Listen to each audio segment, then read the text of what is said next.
illallah, la ilaha illallah, la ilaha illallah, la Allahu Allah, Allahu Allah, Allahu Allah, Allahu Allah, Allahu Allah. Bagaimana seorang syekh tariqah di Malaysia ini kehadapan dan mempertahankannya, kemudian mendakwa bahawa ia adalah akidah. Nampak?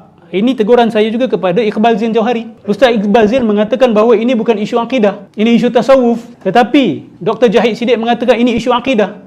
Ini saya kata, ini menyebabkan kekeliruan dalam masyarakat. Ini isu akidah atau bukan isu akidah? Ini isu zauqi atau isu akidah ini? Secara zahirnya memang isu akidah. Sebab bila ditanya apakah makhluk pertama, itu tentang kepercayaan. It's a statement. Itu bukan tasawur, itu tasdiq. Itu satu kenyataan. Yahtamil sidq wal kizib. Yang boleh menanggung di dalamnya ada boleh menipu dan boleh bercakap benar. Ada dakwaan ni benar ataupun yang palsu. So kita nak percaya, kita nak percaya. So kalau dikatakan ini isu tasawuf, boleh percaya ke tidak? Bila sebut percaya, itu dah masuk isu akidah. So di kalangan mereka juga tidak clear ini isu akidah ke isu tasawuf. Kalau ini isu akidah, boleh tak kita bina akidah kita di atas hadis palsu? Boleh tak sebuah akidah ini dibina di atas hadis yang palsu, maudhu'? So saya agak sangat kecewa sebenarnya. Sebab saya menghargai perjuangan Dr. Jahid Siddiq mencantas banyak ajaran-ajaran sesat. Tetapi tiba-tiba Dr. Jahid Siddiq boleh menyokong sebuah hadis palsu. Tolonglah, masyarakat awam ni sekarang tengah keliru. Sebab yang satu kata hadis ni sahih, yang satu kata hadis ni palsu. Kalau Dr. Jahid Siddiq kata sahih, Ustaz Iqbal Zain kata sahih, kan Dr. Ar-Razi Hashim kata sahih. Para pendengar yang dirahmati Allah sekalian, alhamdulillah kita semua dikurniakan oleh Allah kesempatan untuk bertemu di udara. Dalam kesempatan ini saya akan mulakan kuliah ini dengan melihat sebahagian daripada apa yang Allah maksudkan dalam firman-Nya yang telah saya bacakan tadi. Mana Allah SWT berfirman, Bismillahirrahmanirrahim, walladzina amanu bihi wa'azzaruhu wa nasaruhu wattaba'u nural unzila ma'hu ulaika humul muflihun. Maka orang-orang yang beriman terhadap kerasulan dan kenabian Muhammad sallallahu alaihi wasallam memuliakannya, membantunya dalam penyebaran Islam dan mengikut apa yang Allah turunkan kepadanya, iaitu ajaran yang terdapat dalam Quran. Ulaika humul muflihun. Mereka itulah orang-orang yang mendapat kejayaan. Orang-orang yang berjaya menjadi hamba Allah yang sebenar, dapat kehidupan sebaik-baik kehidupan di dunia maupun di akhirat, zahir maupun batin. Di dalam ayat yang tersebut, kewajipan seseorang mukmin terhadap Rasulullah ada 4 perkara yang asas. Pertama, beriman kepada kenabian dan kerasulannya. Yang kedua, memuliakan kasih dan sayang yang sebenar-benar terhadap Rasulullah. Yang ketiga, membantu dengan apa juga bantuan yang kita mampu, jiwa maupun raga maupun harta. Dan yang keempatnya, kita berpegang kepada Quran. Mereka yang berpegang pada 4 asas ini, maka mereka itulah orang-orang yang disebut oleh Allah ulaika humul muflihun. Mereka itulah manusia yang telah berjaya hidup mereka di dunia maupun di akhirat. Untuk mengisi ruang kesempatan hari ini, saya tidak akan menjelaskan semua 4 aspek yang disebut dalam ayat ini. Cuma saya ingin menjelaskan perkara yang kedua, iaitu memuliakan kasih sayang terhadap Rasulullah SAW. Kerana saya pandang ada banyak perkara yang berkaitan dengan memuliakan Nabi, kasih sayang terhadap Nabi Muhammad SAW yang perlu kita ketahui. Kerana dalam aspek kasih dan sayang terhadap Nabi Muhammad SAW, memuliakan Nabi Muhammad SAW, ada didapati dalam sejarah umat Islam, ada didapati percubaan-percubaan yang telah dilakukan oleh orang-orang Islam yang telah pun berlaku, yang dapat kita anggap sebagai satu kesilapan ataupun satu kesalahan yang besar dari segi akidah. Memang kita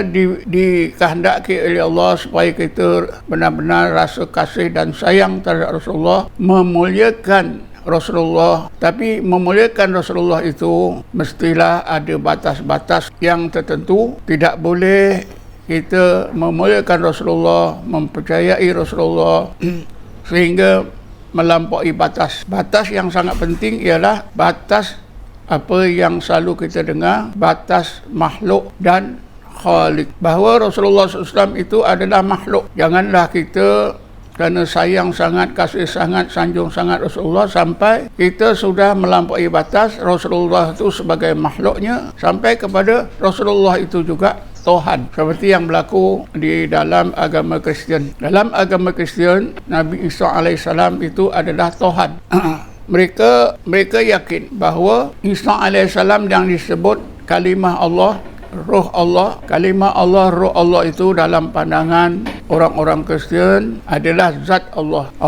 Allah SWT berfirman dalam ayat 171 surah An-Nisa, Bismillahirrahmanirrahim, Innamal Masihu Isa bin Maryam Rasulullahi wa kalimatuhu alqaha ila Maryam wa ruhun minhu. Di dalam ayat ini ada dua perkataan, wa kalimatuhu, dan satu lagi ruhun minhu. Menurut kepercayaan Kristian, kalimatuhu itu bermakna zat Allah Subhanahu wa taala. Ruhun minhu pun mereka yakin, mereka percaya roh di situ ialah zat Allah Subhanahu wa taala. Di kerana itu Nabi Isa itu dianggap sebagai Tuhan, sebab Allah sendiri mengakui bahawa Isa alaihissalam itu adalah kalimahnya dan rohnya. Yang berarti menurut pandangan mereka Isa alaihissalam itu ialah juga zat Allah. Jadi kerana itu Isa adalah Allah, Isa adalah Tuhan. Sedangkan dalam Islam, Isa itu tetap dia sebagai makhluk. Kalimah di situ bukan berarti zat Allah, tapi Isa alaihissalam itu dijadikan oleh Allah dengan kalimahnya. Kalimah itu adalah Allah. Ya. Tapi bila Isa itu dijadikan dengan kalimahnya, maksudnya dengan kehendak Allah Subhanahu wa taala. Jadi kalimah itu berbeza dengan diri Nabi Isa alaihissalam.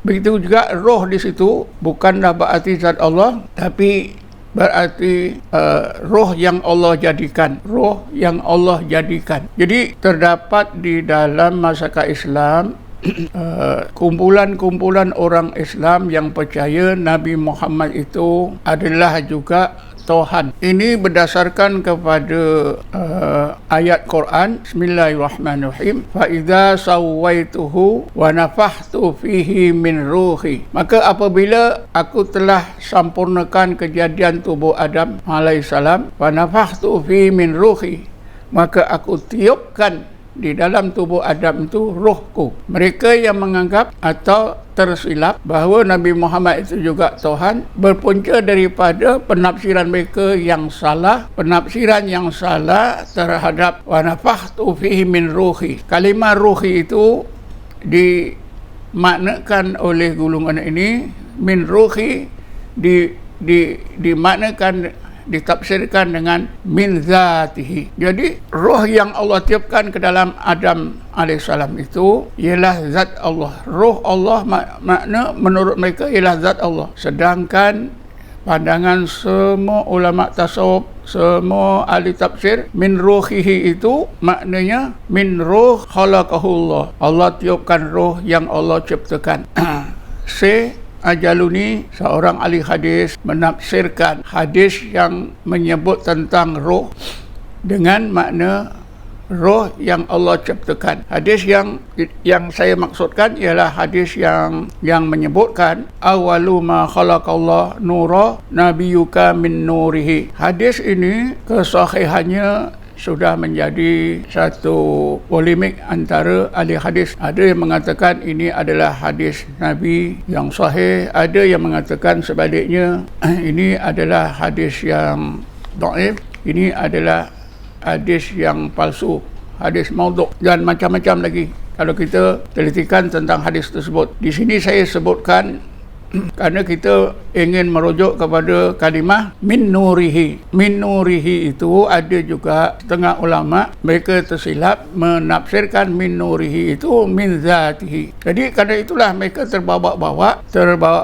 bahawa roh yang dimaksudkan dalam ayat tadi, fa iza sawaituhu fa nafakhtu fihi min ruhi, maka mereka menafsirkan min ruhi itu dengan tafsiran min zatihi. Jadi bila ruhi itu ditafsirkan dengan tafsiran zat Allah, inilah menjadi satu punca kesilapan besar dalam akidah. Kerana menurut semua ahli tafsir dan ulama ahli sunnah, ulama Islam sepanjang zaman, min ruhihi itu artinya min ruh khalaqahullah. Semua ulama menafikan roh itu daripada zat Allah, tapi roh itu adalah Allah ciptakan.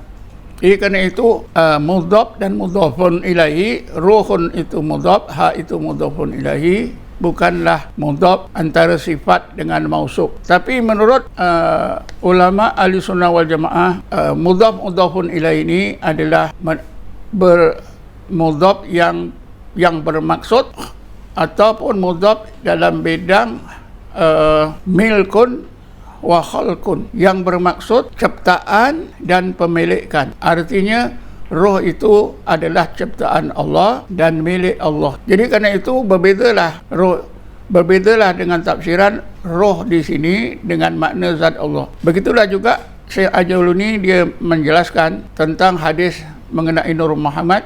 Awalu ma khalaqallah nura nabiyyuka min nurihi. Min nurihi itu artinya min nurin khalaqahullahu ta'ala. Bukan bermaksud, nur di situ bukanlah bermaksud zat Allah. Jadi nur Muhammad itu dijadikan oleh Allah daripada nur yang Allah cipta. Memula Allah ciptakan nur, daripada nur itulah Allah jadikan nur Nabi Muhammad SAW. Itu menurut Syekh Al-Jaluni. Jadi berbalik semula kepada persoalan tadi, ada kumpulan-kumpulan orang Islam yang sangat-sangat memuliakan Nabi, menghormati Nabi, sehingga penghormatan mereka itu melampaui batas-batas yang ditetapkan dalam agama Islam, iaitu menganggap Nabi Muhammad itu juga sebagai Tuhan. Kecenderungan setengah orang Islam melebih-lebih menghormati Nabi sehingga Nabi Muhammad itu dianggap sebagai Tuhan telah pun berlaku di zaman awal Islam. Walaupun kejadian itu tidak sejelas, tidak seteruk, tidak sehebat pada zaman sekarang ini. Misalnya sesudah kewafatan Nabi, ada segelintir orang-orang Islam yang sangat-sangat menyanjung Nabi. Mereka ini begitu bimbang. Kebimbangan mereka itu dapat dihindu oleh Sayyidina Abu Bakar yang telah dilantik menjadi khalifah. Antara kebimbangan setengah orang-orang Islam pada masa itu ialah bagaimanakah keadaan hidup mereka sesudah Nabi tak ada. Mereka terasa seperti yang disebut di dalam pepatah Melayu, seperti anak ayam kehilangan ibu. Jadi akhirnya Sayyidina Abu Bakar dapat menghidu perasaan setengah sahabat yang dilanda oleh perasaan yang salah ini. Kerana Abu Bakar nampak mereka ini menggantungkan harapan potensi hidup mereka pada Rasulullah SAW. Seolah-olah mereka macam menjadikan Rasulullah itu sebagai pegantungan, macam mereka bergantung pada Tuhan, pada Allah SWT.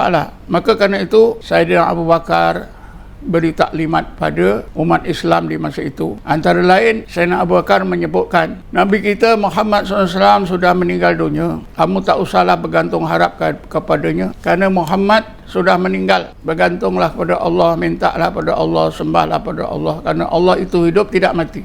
Kisah ini ada diabadikan oleh beberapa orang ulama. Antaranya yang mengabadikan cerita ini ialah Syekh Al-Hujairi dalam kitabnya Kasbul Mahjub, yang menceritakan bagaimana Sayyidina Abu Bakar tetap berpegang kepada tauhid dan tidak berkanjak sedikit pun sesudah kewafatan Rasulullah SAW. Kerana itu beliau dapat mengingatkan, menyedarkan umat Islam yang dilihat hampir-hampir mereka terjumus ke lembah kesesatan dalam akidah, iaitu dalam mempercayai Nabi Muhammad SAW. Kecenderungan untuk memuliakan Nabi, menyanjung Nabi melebih-lebih sehingga Nabi dianggap sebagai juga Tuhan, seperti anggapan orang Kristian terhadap Nabi Isa ini, memang dapat kita rasakan bila kita baca Quran dalam suratul Kahfi, di mana Allah SWT berfirman,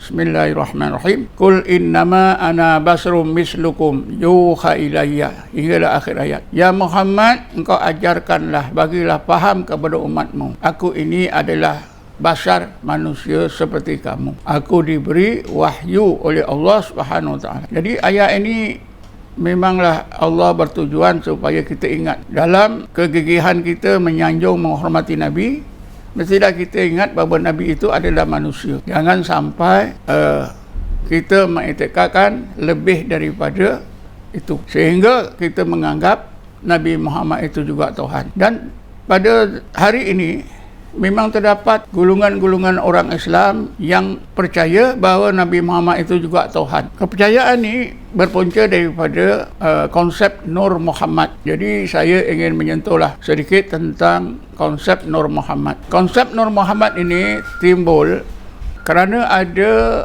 asas-asasnya di dalam Quran.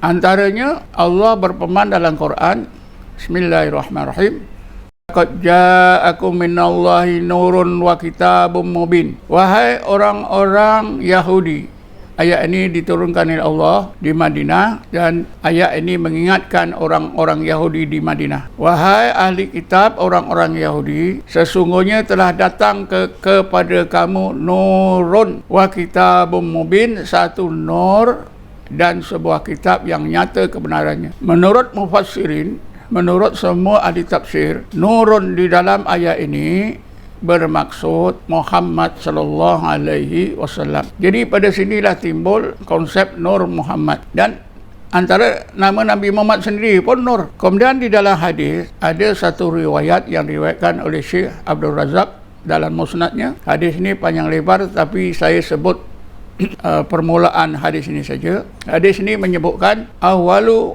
ma khalaqallah nura nabiyyika min nurihi ya Jabir. Awal-awal makhluk yang Allah ciptakan ialah nur nabimu, diciptakan daripada nurnya ya Jabir. Jadi Quran ada, kita temui dalam Quran kita temui bahawa Nabi Muhammad itu nur, dan di dalam hadis ini juga bahawa Nabi Muhammad itu dijadikan oleh Allah daripada nur. Jadi daripada sinilah timbul konsep Nur Muhammad sallallahu alaihi wasallam. Kita perlu melihat kedudukan Nur Muhammad ini dalam agama Islam. Sesudah kita melihat dalilnya dalam Quran dan dalam hadis, tentulah kita ingin melihat macam mana pandangan ulama, terutamanya ulama akidah, di bidang akidah, di bidang tauhid, terhadap konsep Nur Muhammad ini. Dalam pemerhatian saya, pembacaan saya dan pengalaman saya ketika mendengar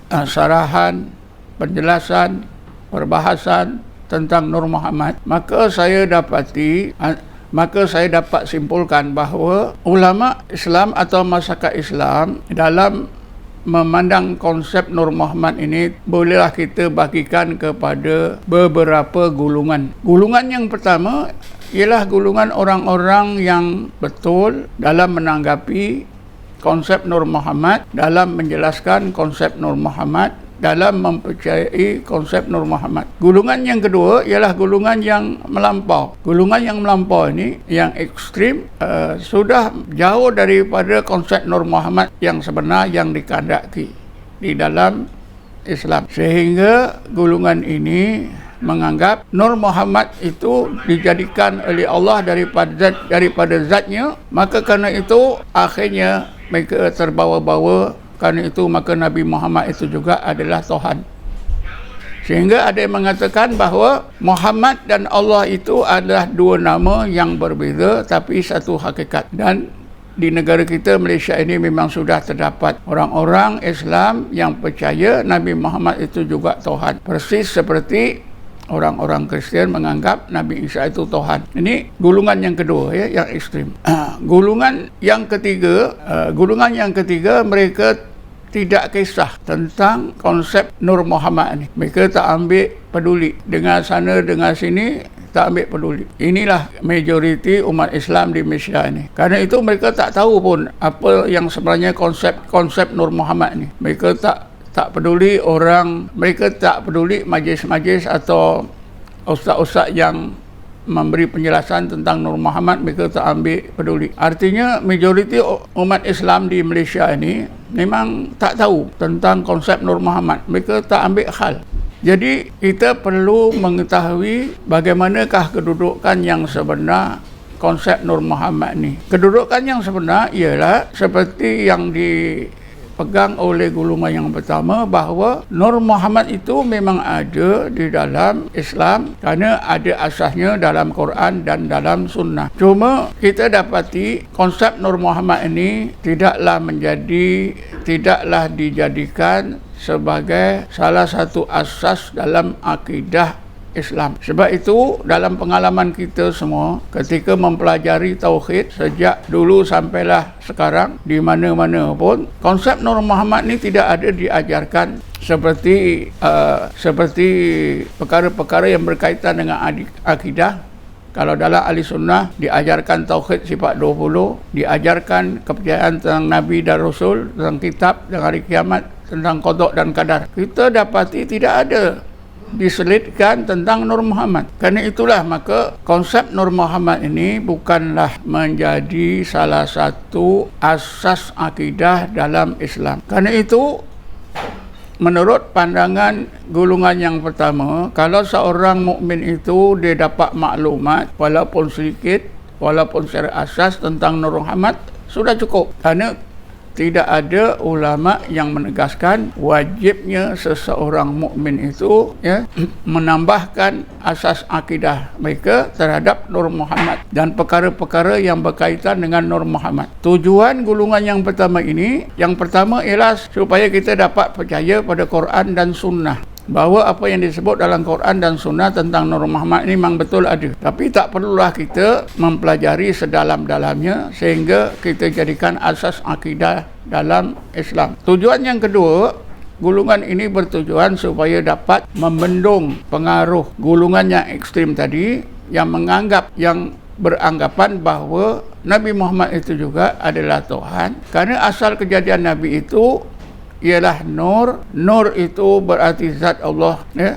Khalaqallah awwalu ma khalaqallah nura nabiyyika min nurihi. Min nurihi itu ditafsirkan dengan tafsiran min zatihi. Jadi kejadian Nabi Muhammad itu daripada nur. Nur itu bermaksud zat Allah. Jadi kerana itulah Nabi Muhammad itu juga Allah. Nabi Muhammad itu juga Tuhan. Jadi dengan pandangan golongan yang pertama tadi, dapatlah kita gunakan untuk membendung akidah golongan yang kedua yang menuhankan Nabi Muhammad SAW. Walaupun kepercayaan ini tidak menonjol dalam masyarakat kita, tapi bila kita telitikan di sana sini, kita akan temui, ya, individu yang diam-diam percaya bahawa Nabi Muhammad itu juga Tuhan. Kerana kejadian Nabi itu daripada zat Allah.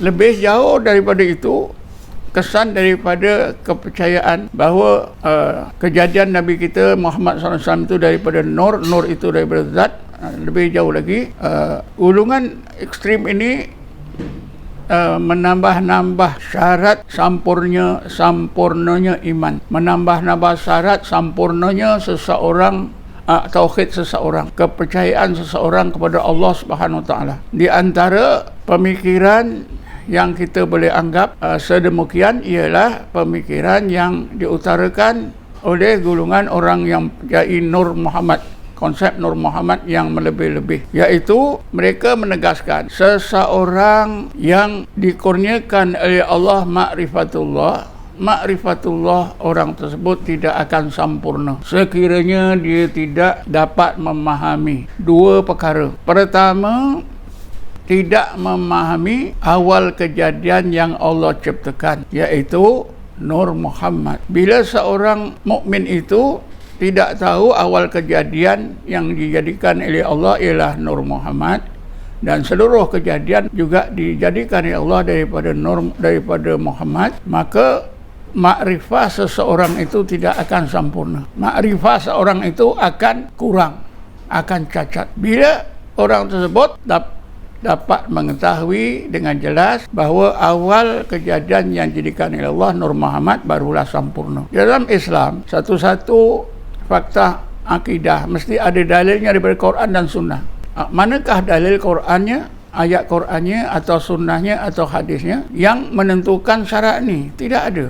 Kerana itu syarat ini adalah satu syarat yang dicipta, yang diada-adakan oleh mereka yang melampau-lampau dalam mempercayai konsep Nur Muhammad. Syarat yang kedua untuk melengkapkan makrifah atau kenal terhadap Allah, hendaklah seorang itu dapat mengenal asal kejadian diri atau asal kejadian Adam. Kata mereka, asal kejadian Adam itu daripada tanah, tanah itu daripada air, air itu daripada api, api itu dari angin, angin itu daripada nur. Jadi tubuh Adam itu sebenarnya pun daripada Nur Muhammad hakikatnya. Macam juga tubuh kita, walaupun kita yakin roh kita daripada Muhammad, jasad kita daripada Adam, sebenarnya roh dan jasad kita juga daripada Muhammad, daripada Nur Muhammad. Jadi kalau ada dua maklumat ini pada seorang mukmin, barulah makrifah tentang Allah itu jadi sempurna. Kita ingin bertanya, mana dalil daripada Quran atau Sunnah yang menetapkan dua syarat ini? Ini adalah cakap-cakap itu saja, siapa pun boleh bercakap.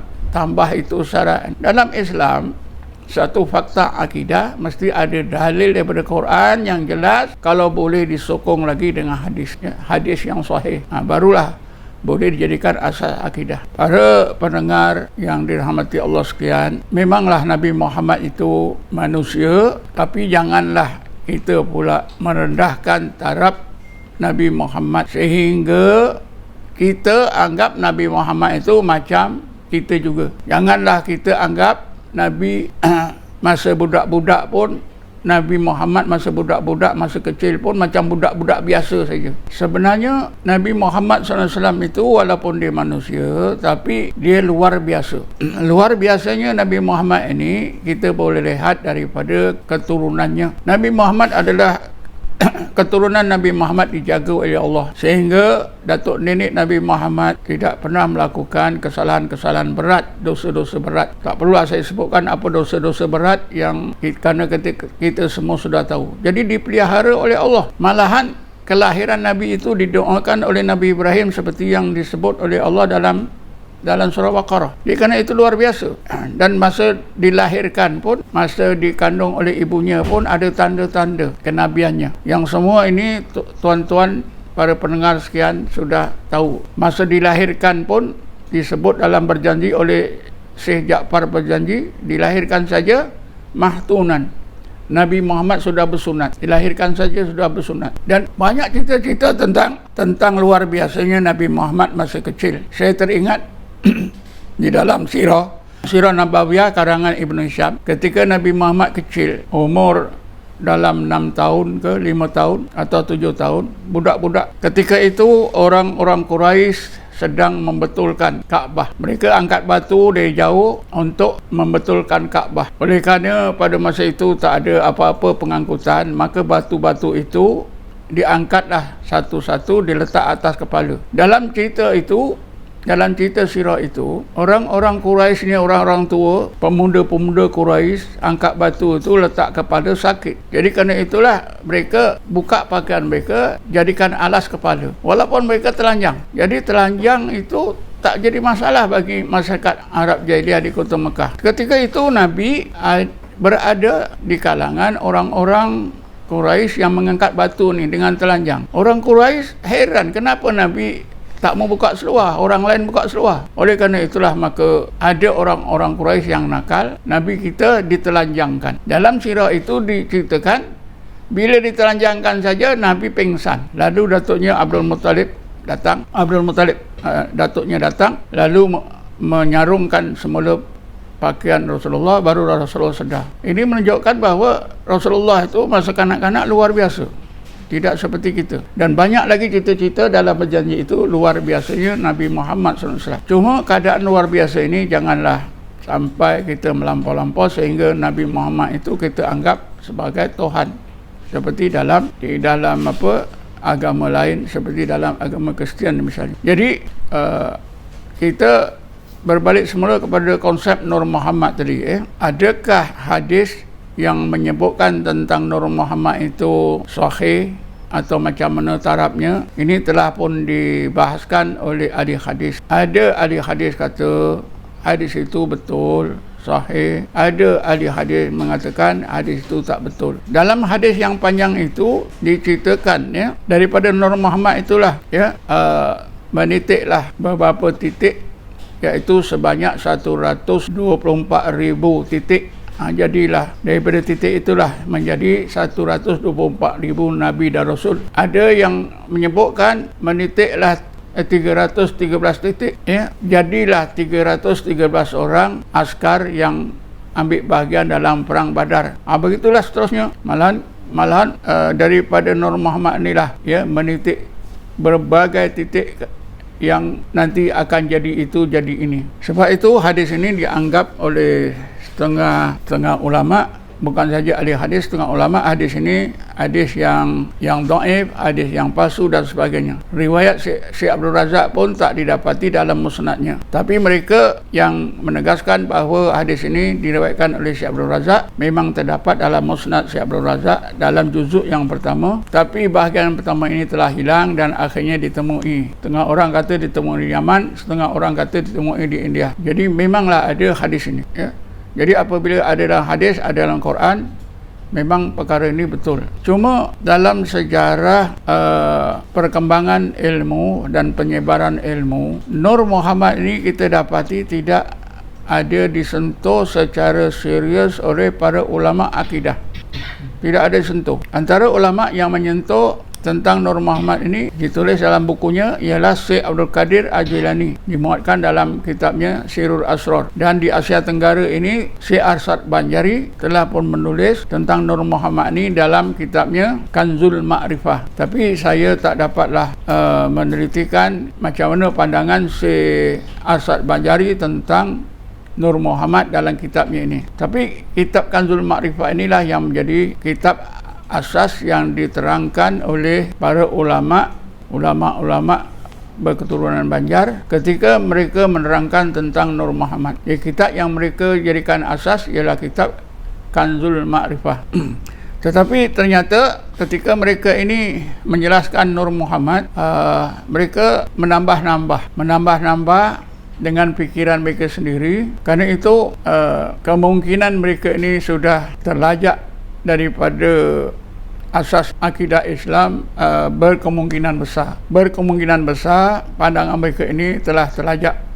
Antaranya apa yang telah saya sebutkan tadi, Muhammad, Allah dan Muhammad, dua nama yang berbeza tapi satu hakikat. Dan akhirnya memang terdapatlah di negara kita ini golongan-golongan orang yang percaya bahawa Nabi Muhammad itu adalah Tuhan. Jadi ini sudah menjadi zindik. Macam orang Kristian menganggap Nabi Isa itu adalah juga Tuhan, maka mereka dikatakan zindik, keluar daripada akidah yang sebenar dalam agama Allah. Jadi kerana itu kita jangan menjadi orang-orang yang zindik. Kita kembalilah kepada asas akidah dalam Islam seperti yang kita pelajari. Tak perlulah kita mempelajari, mendalami Nur Muhammad ni, kerana mendalami konsep Nur Muhammad ini kalau tidak dipandu oleh ulama yang mempunyai ilmu yang benar, kemungkinan akan terlajak kepada menuhankan Muhammad SAW, tidaklah kemungkinan terlajak menganggap Nabi Muhammad SAW itu sebagai Tuhan memanglah akan menjadi besar dan bahaya terhadap kita. Kerana itu cukuplah kita fahami konsep Nur Muhammad itu sebagaimana yang dijelaskan oleh setengah ulama. Sebuah kitab yang baik untuk kita baca, untuk kita jadikan panduan supaya kita dapat mempercayai, memahami konsep Nur Muhammad ini dengan betul, ialah sebuah kitab yang dikarang oleh bekas Naib Chancellor Universiti Azhar yang bertajuk Nur Muhammad Dan kitab ini telah diterbitkan oleh Jabatan Mufti Negeri Sembilan. Kitab ini berasal daripada sebuah kertas kerja. Pada tahun 2004, Jabatan Mufti Negeri Sembilan, pada masa itu Mufti Negeri Sembilan ialah Datuk Muhammad Murtaza bin Haji Ahmad. Pada tahun 2004, Jabatan Mufti Negeri Sembilan telah mengadakan seminar tasawuf dan tarekat. Saya sendiri ada menulis sebuah kertas kerja berkenaan konsep tarekat. Di dalam seminar itu juga ada ditulis sebuah kertas kerja yang bertajuk Nur Muhammad. Penulis kertas kerja Nur Muhammad ni ialah Naib Chancellor Universiti Azhar pada masa itu, iaitu Profesor Dr. Umar Hashim.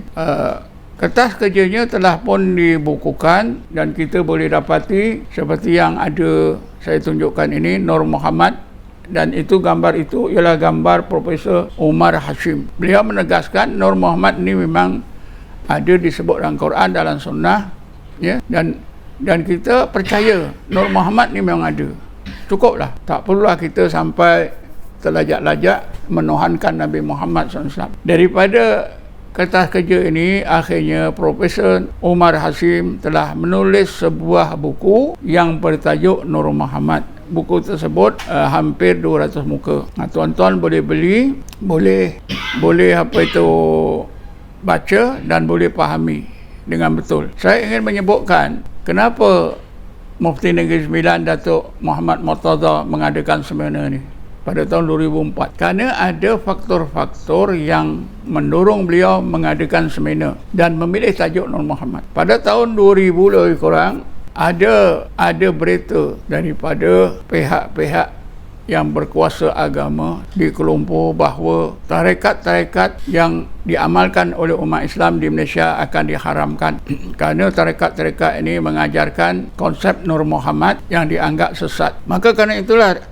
Datuk Mufti mengadakan seminar pada tahun 2004 untuk menolak pandangan yang negatif ini, untuk mempertahankan tarekat-tarekat yang diajarkan oleh ulama tasawuf. Yang kedua, untuk menolak pandangan bahawa Nur Muhammad ini adalah sesat. Jadi memanglah Jabatan Mufti pada masa itu dan hingga sekarang, Jabatan Mufti Negeri Sembilan pada masa itu hinggalah sekarang tetap berpegang bahawa konsep Nur Muhammad ini memang wujud dalam agama Islam kerana ada dalilnya yang jelas dalam Quran dan Sunnah. Dan semua fakta-fakta tentang Nur Muhammad ini kita boleh baca dalam kitab Nur Muhammad yang ditulis oleh Profesor Umar Hashim, bekas Naib Chancellor Universiti Azhar. Dan kerana seminar itu dan kitab Nur Muhammad yang ditulis oleh beliau ini, maka kebenaran konsep Nur Muhammad itu dapat dipertahan. Mana-mana kepercayaan orang Islam yang sudah tersimpang, sudah terlajak menganggap Nabi Muhammad itu sebagai Tuhan juga dapat dibetulkan dengan adanya kitab Nur Muhammad dan adanya seminar ini. Dalam seminar itu berdasarkan pada kertas kerja saya, maka antara resolusi yang dibuat pada seminar ini ialah bahawa ilmu tarekat, ilmu dan amalan tarekat adalah ajaran Islam yang sebenar, terdapat dalil-dalilnya dalam Quran dan Sunnah, menjadi sunnah Rasulullah yang sepatutnya kita ikuti. Kerana itu ilmu dan amalan tarekat tidak boleh dikaitkan dengan ajaran sesat. Itu antara resolusi. Jadi saya fikir setakat ini dahulu keterangan secara ringkas mengenai konsep Nur Muhammad. Wallahu a'lam. Assalamualaikum warahmatullahi taala wabarakatuh. Ya Rasul salam